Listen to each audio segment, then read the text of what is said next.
నమస్తే అండి. నేను మీ లోహిత. ఈరోజు ఒక టాపిక్ గురించి డిస్కస్ చేద్దాం. అదేంటంటే politics and youth, why it matters. అవును, యువత మరియు రాజకీయం. చాలా మంది యువత ఇలా అంటుంటారు, రాజకీయాలు మాకు అవసరం లేదు, అవి అర్థం కావు, పాలిటిక్స్లో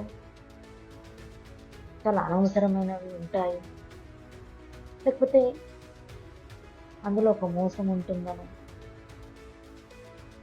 లేదా అన్యాయం ఉంటుందని, ఇలా నెగిటివ్ థాట్స్ ఎక్కువ ఉంటారు.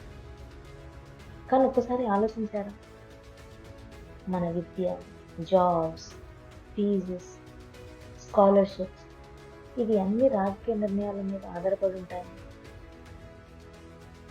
మీరు రాజకీయాలు పట్టించుకోకపోతే రాజకీయాలు మాత్రం మన జీవితాన్ని ప్రభావితం చేస్తుంటాయి. యువత ఓటు వేయకపోతే వాళ్ళ భవిష్యత్తు గురించి ఎవరు నిర్ణయిస్తారు? Correct, right?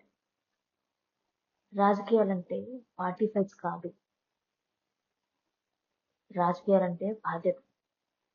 తెలుసుకుని ఓటు వేయడం, తెలుసుకుని ప్రశ్నించడం, తెలుసుకుని మాట్లాడడం, అదే నిజమైన శక్తి. భవిష్యత్తు మనదే అంటాం కదా, అయితే నిర్ణయాలు కూడా మనవి కావాలి. మీకు గుర్తు చేస్తున్నా, తెలుసుకోండి, ఆలోచించండి, నిలబడండి. Thanks for watching.